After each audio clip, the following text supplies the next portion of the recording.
Here, Can I tell you the crazy story? Yeah, I want to hear the story. Okay, so here's the story. This story scares me. So it's 1999. No, I'm telling you, I'm timing it because it's like late 2000, early 2001. I'm in debt $49,000. Breakup, girl, nothing's going right in my life. I'm thinking about going back to the Army. I've been out of the Army for like a year and a half.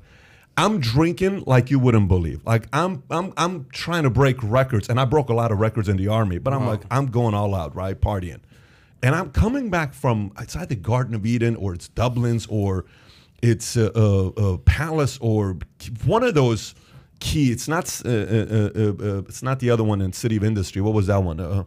The Century Club. This is all in LA, by the way. I'm in Hollywood. And you live in LA, to be clear? And I did. I would never have gone as east as the Century Club. So it must have been one of these. It wasn't Century Club. So I'm coming up, and is it Fountain? I don't know what that Fountain and that whole, when you go this way, you hit the 5 freeway, there's a Chevron right there. And I go to this Chevron. It's 2 o'clock in the morning, maybe 3 o'clock in the morning. I am gone, okay?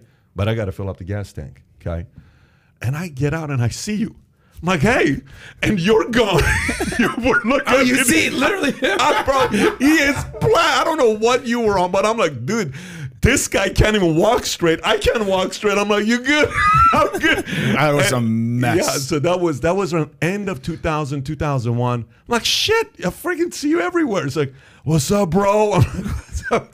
And then we just went our own separate ways. You just broed it up for a minute, or what? It was like, it was a 30-second conversation, and then I left because, that was in late 2000, early 2001. Yeah, okay? I don't know if you were partying back then. That was moments before my last trip to rehab. Really? Yeah. That was moments before last trip to rehab. Yeah. And the last one was the last one that worked. That was the last time. What was different between that one and the other ones?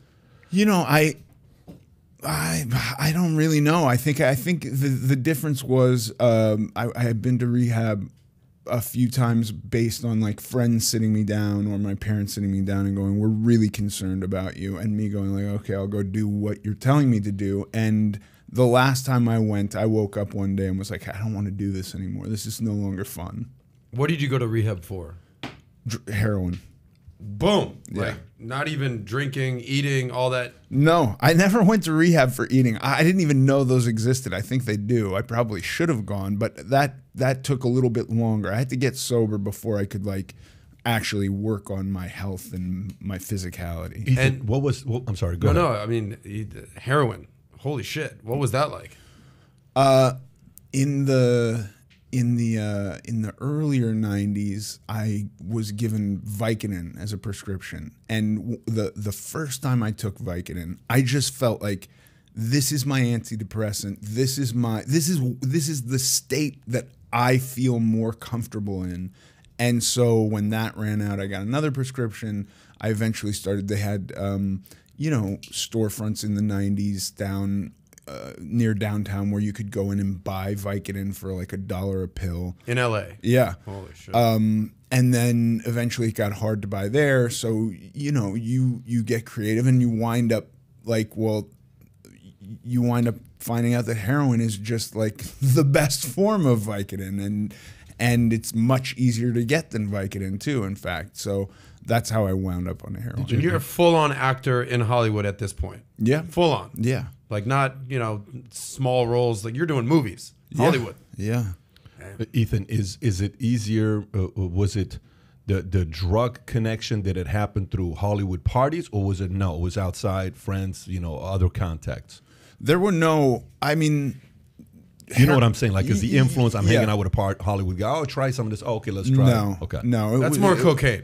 Yeah, the cocaine is probably. I don't know what's acceptable now. I've been sober 20 years, so I have no idea what the kids are doing now, and I would be terrified to be entering into drug use now with the amount of overdose there is with fentanyl mixed in with everything like that. Scares the shit out of me. But I never walked into people doing heroin at a party. It was pretty taboo. If you enjoyed this short clip, click over here to watch another short clip. And if you want to watch the entire episode, the entire podcast, click here.